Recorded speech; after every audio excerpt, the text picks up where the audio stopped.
araw na ito. Nagagalak akong marinig na kayo ay masaya at mabuti. So bago po ang lahat ay inaanyayahan ko ang lahat na tumayo upang simulan ng ating araw ng isang panalangin.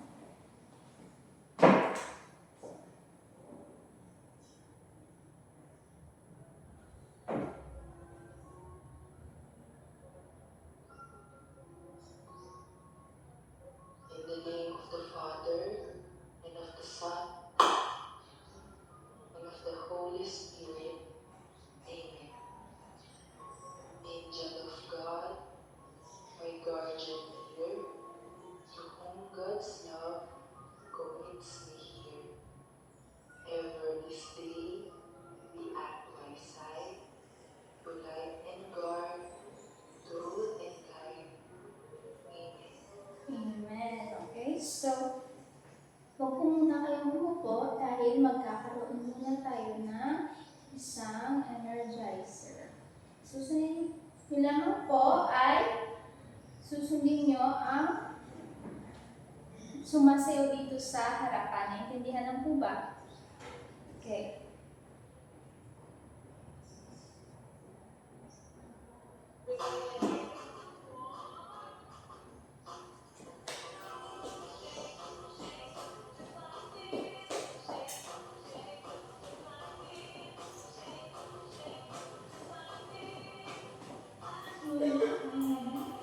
Sumayaw lahat ah. Ay.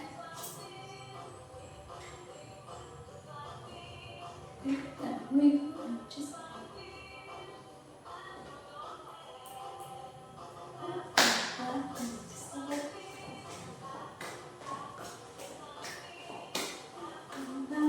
just like it.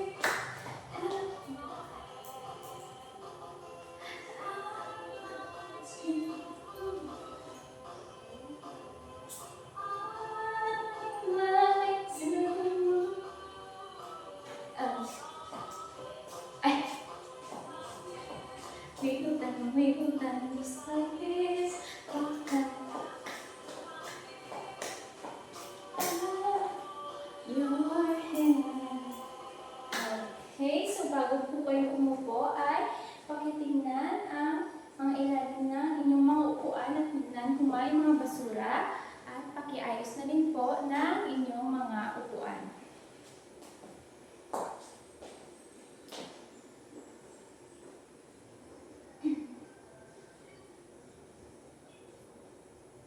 Tapos na ba? Okay, umupo ng maayos. Ilagay po ang kamay sa inyong desk.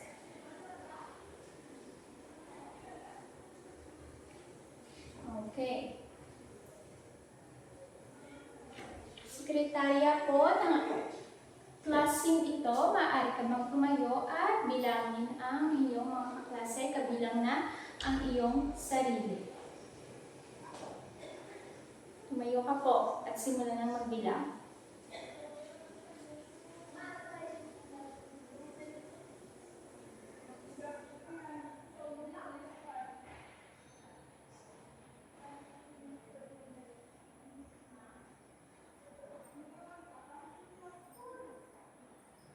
Okay, maraming salamat. Maaari ka ng umupo. Okay, sa kabuuan, kayo ay 32. Ibig sabihin ay walang lumiban sa ating klase ngayong araw. So, palakpakan po natin ang inyong mga sarili.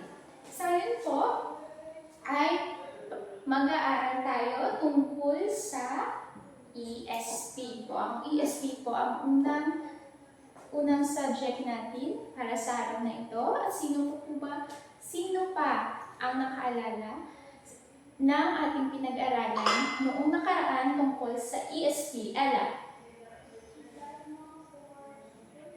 Okay, magaling. Ano pa, Georgine? Mahusay. Ano pa po ba ang pinag-aralan natin noong nakaraan sa ESP, Thor?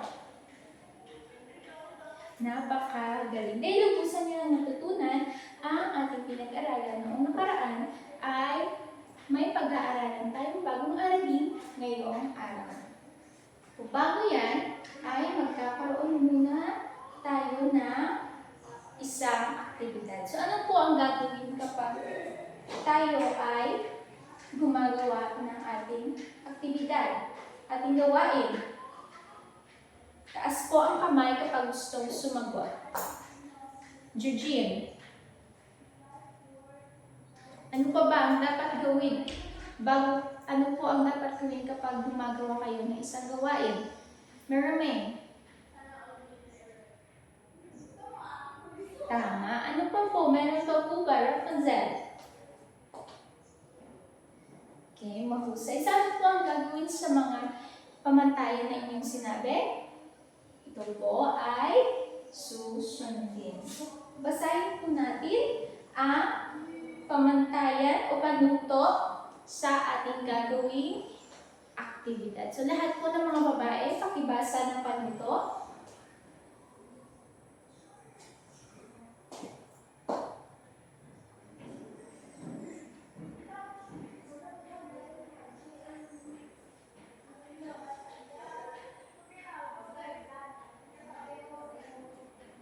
Okay, maraming salamat po. Meron po bang katanungan tungkol sa panuto? Naintindihan na po ba yung panuto? Okay, magaling. Okay, so, ngayon ay bibigyan ang bawat klase na isang bingo card. Okay, bibigyan po kayo.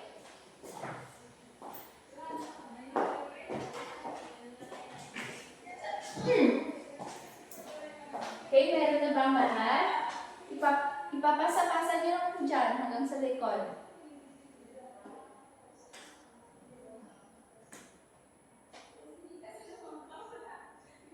Okay, meron na pong lahat. Okay, mahusay. Sa ngayon ay bubunot o magpapakita po ako ng larawan at kung may kapareho ka dyang larawan sa bingo card ay mamarkahan po ninyo ito. Okay? Ito po, maaari pong markahan ng patayo, ng diagonal o pahiga pong marka. Naintindihan ng ba? Okay. Ang unang larawan. Okay, kung meron po kayong ganyang larawan sa inyong bingo card ay markahan niyo po.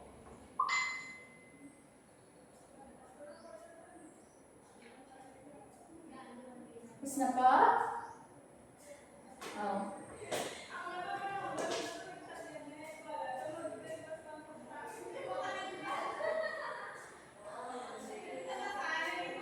Itaas ang kamay kapag tapos ng magmarka. Okay? Kasunod naman pong larawan. Okay, kapag meron po kayong larawan na ganyan sa inyong mga bingo card ay maaari niyo po markahan.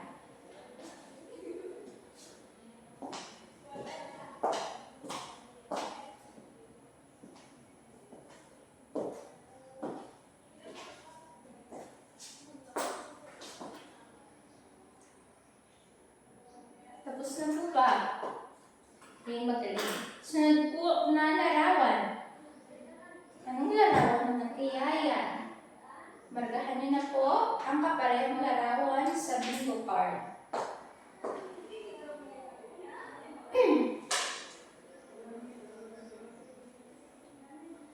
Hindi ka namang labot sa likod. So, mas meron ng marka landa sa inyong bingo card.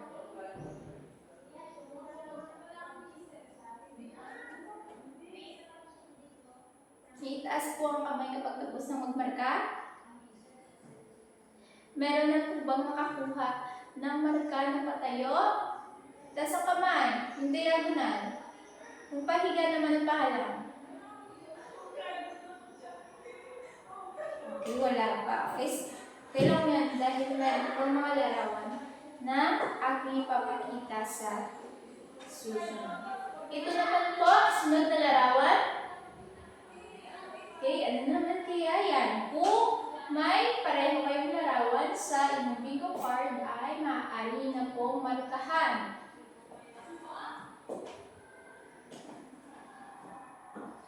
Di na naman ginapod, di ang kamot lang daang gamarkay, di ang bakba.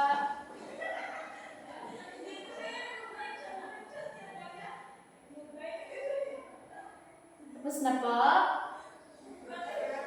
Okay, magaling. At ang panghuling larawan. Kung may larawan kayo dyan, okay, magaling. Palakpakan natin si Thor dahil siya po ang nakakuha ng bingo. Palakpakan din po ang inyong mga sarili dahil kayo ay nagpa-participate sa ating gawain. So, batay po sa ating ginawa gawain, ano po ang inyong napansin?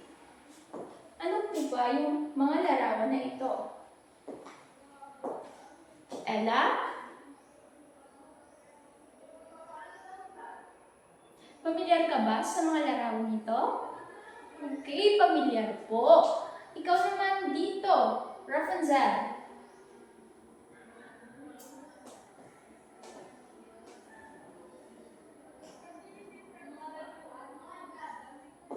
Okay, magaling. Ito naman po, Hana. Ano kaya ang mga larawang ito? Alam mo ba yung mga larawang ito? Mahusay, Hana. So, base sa ating gawain, ano kaya ang koneksyon nito? Ano-ano po ang mga koneksyon ng larawan sa isa't isa? Meron ba kayong ideya? Marichu? Okay, kapag sumasagot ka po ay kailangan mo tumayo.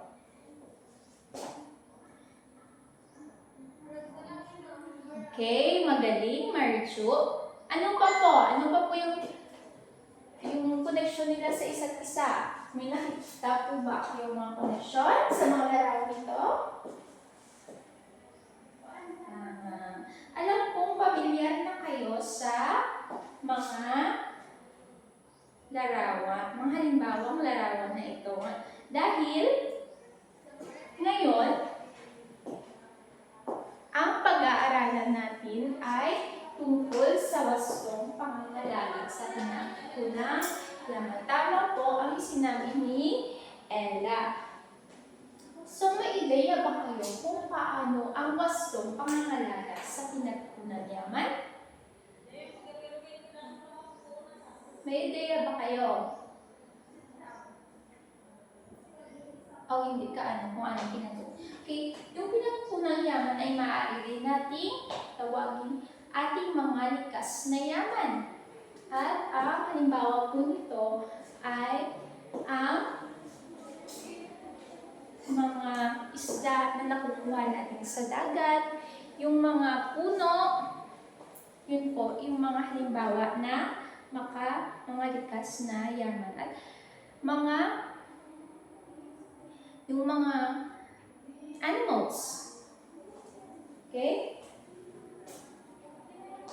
Yung mga nakukuha natin, mga magagamit natin sa dagat, sa kabundukan, at sa kalikasan. Yun po yung pinagkukunan yaman o ang ating likas na yaman. Okay, so may ideya ba kayo kung ano po ang mga wastong paraan na pag-aalaga natin sa likas na yaman? Hana? Kapag sa mga agaw. Okay, magaling. So ngayon po ay bibigyan natin ng kahulugan ang likas na yaman. Pakibasa po lahat ng mga lalaki.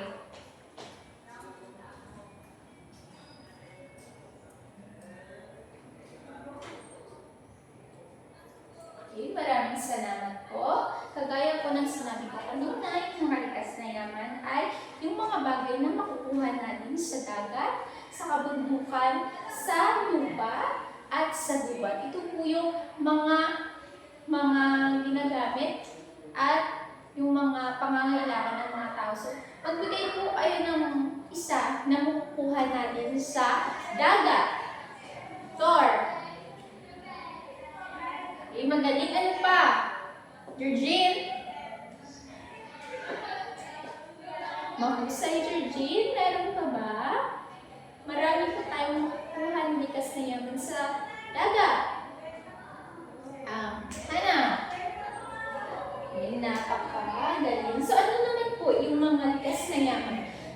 makukuha natin sa kabundukan? Rapunzel.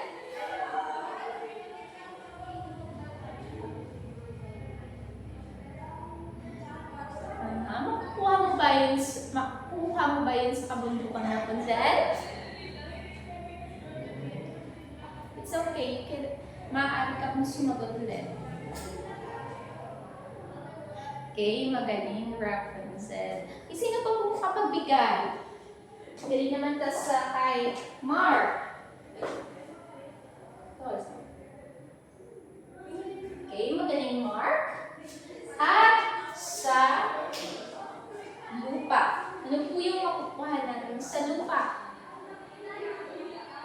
Okay, magaling. Ito po yung mga pananim at mineral.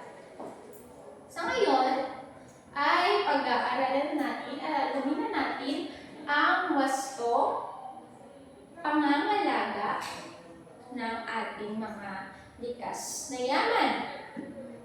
Okay, muna po, pakibasa, unang hanay.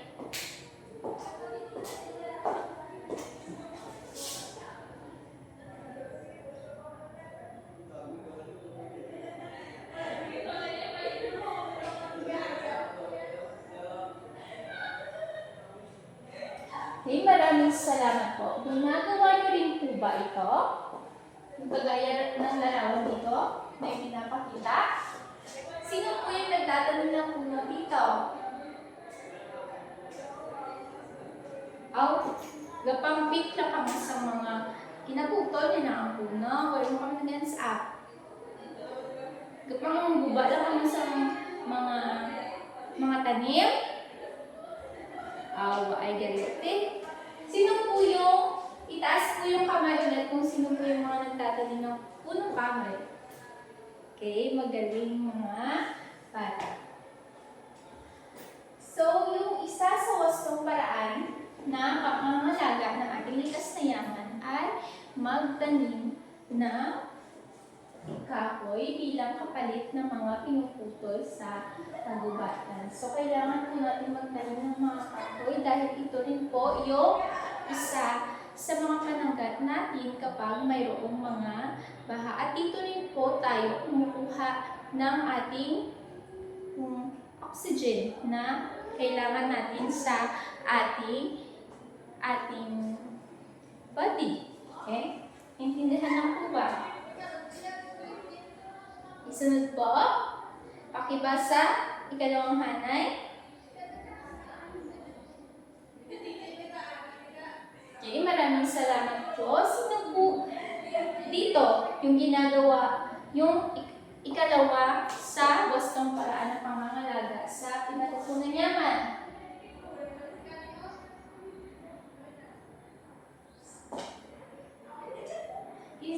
Okay, umakbot ka na po. Sino di ang gapanulo sa ilang, sino di kapulig sa kay mama nila manulo sila balay? Wow!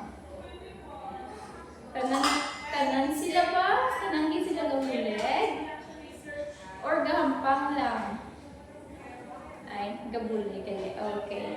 So, yung dalawa po sa mga paraan ng pangangalaga ay ang paglinis ng ating kapaligiran. So, nagsisimula rin po ito sa ating mga sarili at sa ating bahay. Dapat po, sa bahay pa lamang ay kailangan na natin matutunan kung paano ang paglilinis. Upang may masunod-sunod na nasagwa, inang kapag may makita ka mga sagpot, naturally, liniso nyo. Ay, syempre, hindi ka gusto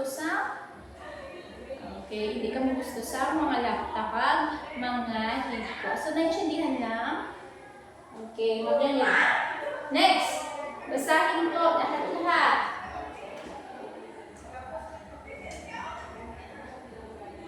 Maraming salamat. So, pamilyar pa kayo sa larawang pinapakita dito sa screen? Ano po kaya ang tawag dito? Floor. Magaling floor. Ito po ay pagkakainin. Yung pagkakainin po ay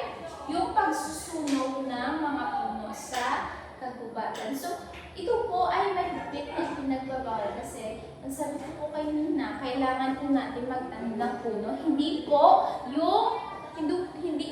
yung pagsunog dito. Okay, naintindihan ba? So, bakit kaya pinagbabawal na sunugin yung mga puno sa kagubatan? Georgine. Magaling, Georgine. Ano pa po? Bakit pinagbabawal na sunugin yung mga puno sa kagubatan? Mermaid? Mahusay. Mermaid?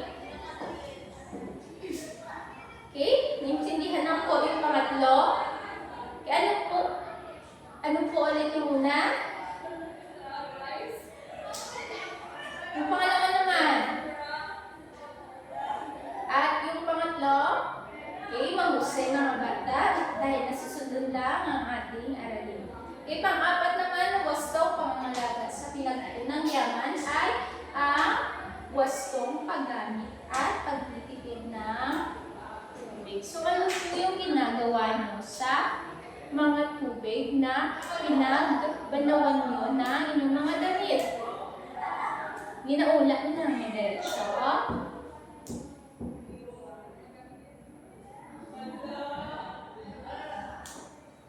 Hindi po pala ganon. Yung mga maaari pa po natin gamitin mga tubig ay maaari po natin itong gamitin sa iba pang paraan. For example, yung sinabi ko nga yung mga pinagbanlawan natin, yung pangatlong banlaw po ng tubig ay ng damit natin na pinaglabahan ay maaari po natin gamitin sa pagbunyag sa ating na mga tanim. So, may purpose pasadali nga iba. Kaya, ito po ay isa sa mga paraan kung paano po ang pangangalaga sa ating likas na yaman. At kapag hindi po natin ginagamit yung tubig, ay maaari po natin patayin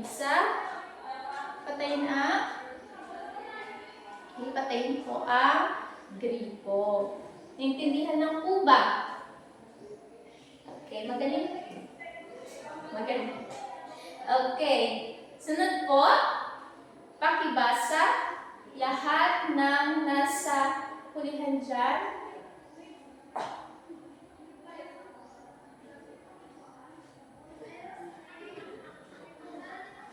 Okay, maraming salamat po.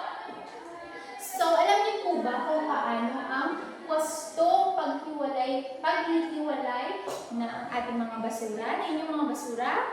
Ano po yung ginagawa niyo sa lahat na inyong mga basura? O ginatapon niyo lang sa isang basurahan? Okay, hindi po dapat pala yun. Hindi mali po yun. Kasi kailangan po natin hiwalayin po ang ating mga basura at sa mga nabubulok at di nabubulok. So, alam niyo po ba yung mga nabubulok na basura? Magbigay po, Thor. Okay, magaling. Ano pa po? Mermaid. Mahusay. So, ano naman po yung mga di nabubulok na basura? Magbigay ng isa, Georgine. Marami. Okay, magaling, Georgine. At magbigay rin po ng halimbawa ng di nabubulok na basura. Maricho. Okay, mga basa. Itong mga nabubulok na basura ay maaari nyo po gawin pong compost. Example po, yung mga balat na mga pinagbalatan po natin ng ating mga gulay at prutas at yung mga eggshell. At maaari nyo po itong gawing pataba sa inyong mga pananim. Okay, so nakatulong na po kayo sa pagpapalago ng inyong pananim at nakatulong rin po kayo sa pangangalaga sa kalikasan. Dahil hindi nyo po sinusunog o hindi nyo po itinatapon sa kung saan-saan ang po yung mga nabubulok na basura. At yung mga di nabubulok naman ay maaari pa natin i-recycle. Okay? Yung himuon nyo siyang bagay na maaari nyo po gamitin muli. Okay, naintindihan po? Kayo'y magaling. At sunod naman ay sumunod sa mga panuntunan at mga batas na ipinapatupad tungkol sa pangangalaga ng kapaligiran. So, susunod din po ba kayo sa mga panuntunan tungkol sa kapaligiran? Pagpuot ng mga bata. Okay, very good. So, sa muli po, ano-ano ang mga paraan ng pangangalaga sa likas na yaman? Okay, pasunod lang mag-answer. Si Mark Luna. Okay, magaling Mark. Sunod, ano pa ang mga paraan ng wastong pangangalaga sa likas na yaman? Clarissa? Magaling Clarissa? Ano naman po ang iba pang paraan ng wastong pangangalaga sa likas na yaman? Sweet? Tama. At magbigay din po ng isa dito. Ella. Magaling Ella. At ang panghuli sa likod, Mary. Mahusay. So, bilang mag-aaral, bakit mahalaga na pangalagaan natin ang ating likas na yaman? Bakit po mahalaga na pangalagaan natin ang ating mga likas na yaman? Taas po ang kamay, yung gustong sumagot. Rika. Mahusay, Rika. Sino po po ang gustong sumagot? Hindi ko galit. Si Pia. Mahusay. So, bilang mag-aaral, ano ang maaari nyo gawin upang makatulong sa pangangalaga at pagtiyak na naaalagaan natin ang ating likas na yaman?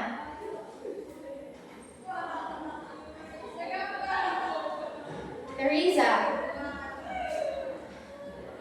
Okay, magaling.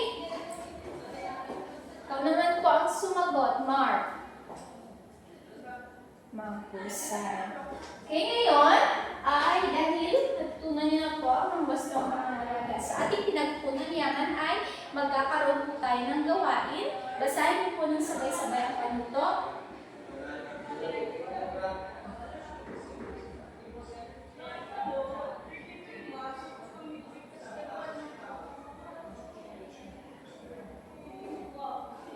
Maraming salamat. Mayroon po ba kayong mga katanungan tungkol sa panuto? Okay, kung wala na po, ay hatiin ko po ang klase sa dalawa. Ito po ang unang grupo at ito po ang pangalawang grupo. Okay? Maghanda na po kayo, magtulungan, upang gumawa ng isang maikling dula-dulaan kung paano kayo bilang mag-aaral makakatulong sa pangangalaga ng ating likas na yaman. So, mga 3 minutes, kaya na. Ibibigyan ko lamang po kayo ng 3 minutos sa paghahanda. At 2 minuto naman sa pagpresenta sa harapan. Naintindihan lang po ba? Okay, maaari na kayong magsimula.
Hulaan na lamang po yung mga boses dyan.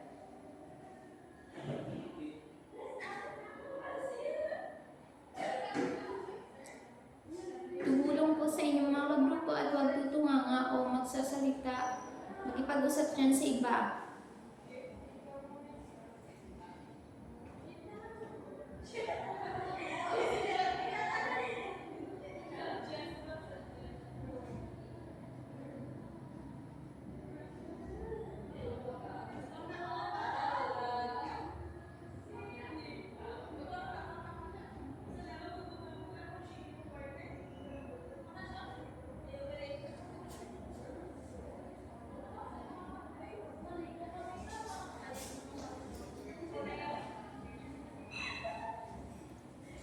Isang minuto na lamang po at magpe-presenta na po ang bawat grupo sa harapan.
Okay, time's up. Ang unang magpe-presenta ay ang unang grupo.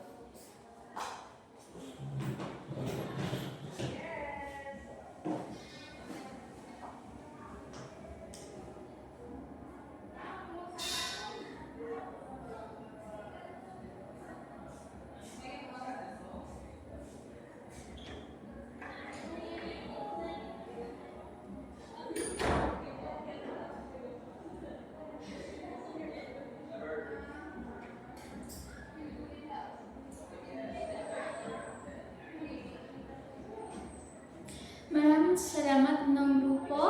Kayo naman po ang magprepresenta, ikalawang grupo.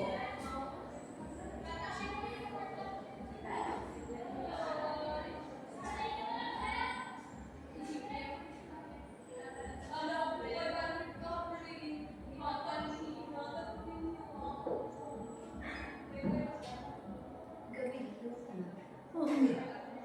May klase ka naman sa mga buwan. Until what time ka na? Hasta sa hapon, mga triguro, Pamitin kami tarik by 9:30. nakalisin siya, nakamasama. Bani sa ito, Siya ma-meeting sa inyo. kamu research. Tapusan ka. Hello, Muda. Arak ka naman na. Ay, di mo. Ipalakpakan po natin ang lahat ng grupo. Dahil lubos na natutunan ng ating aralino, ngayong araw ay kumuha po kayo ng inyong ballpen at isang kapat na papel at sagutan po ang nasa screen. So, hayaan niyo basahin ko ang panuntok. Suriin ang mga larawan, tukuyin kung ginagamit ng may pagpapahalaga at pananagutan ang kanilang pinagutunang naman. So, lagyan ito ng check bago ang numero at ikes naman kung hindi. So, hindi ba kayo naintindihan sa panuntok? Okay, magaling. Ngayon ay magpapakita na po ako ng larawan. So, may ballpen na ba at papel ang lahat? Okay, ballpens up. Ballpens down. Okay. Ito po ang unang larawan.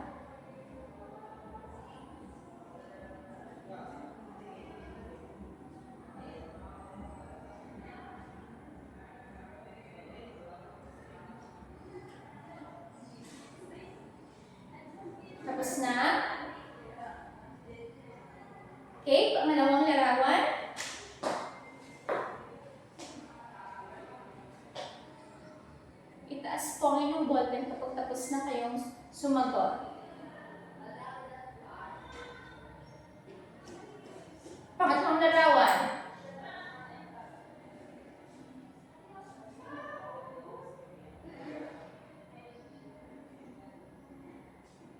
Pang-apat na larawan.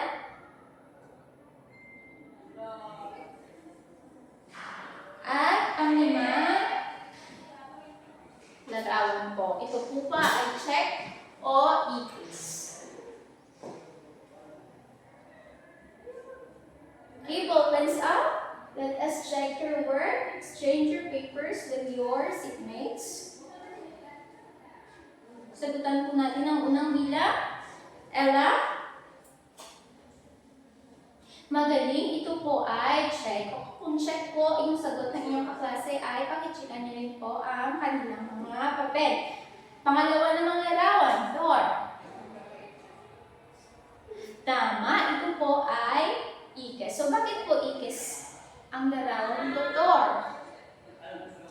Magaling dahil ito ay hindi nagpapakita ng mastong pangangalaga sa likas na yaman. So pangatlo naman po, mermaid.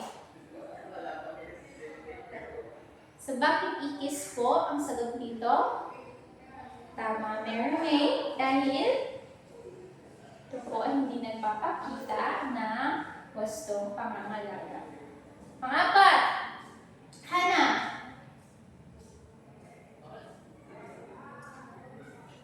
Magaling po. At ang panglima, Mark. Mahusay. So, sino po ang nakakuha ng 5 puntos? 4 na puntos? 3 puntos? 2? At 1. Okay, magaling dahil lahat sa inyo ay naka-perfect sa ating quiz. So, pagbilang ko po ng 10, lahat ng mga papel ay dapat nandito na sa unahan. 1, 2, 3, 4, 5, 6, 7, 8, 8, 9, at 10. Okay? Kumuha na po ng inyong takdang notebook sa takdang aralin nyo at kopyahin po ang panato sa harapan. Okay, basahin po muna lahat ng mga babae.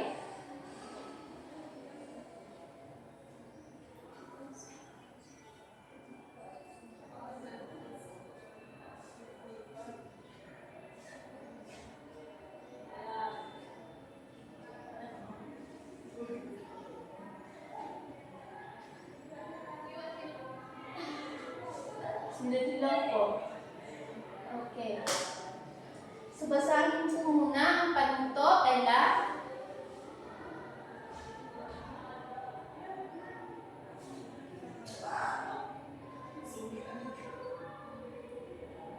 So, naintindihan lang po bang panunto? Wala po ba kayong mga katanungan tungkol sa inyong takdang aralin? Okay, maaari na po kayo magsimulang sumulat. Bibigyan ko lamang kayo na 1 minuto sa pagsulat.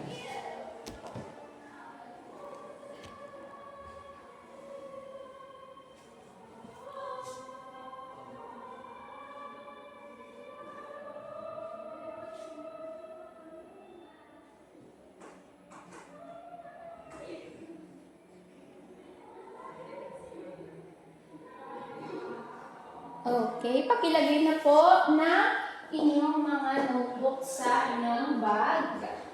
Dahil mag-proceed na po tayo sa sunod nating klase.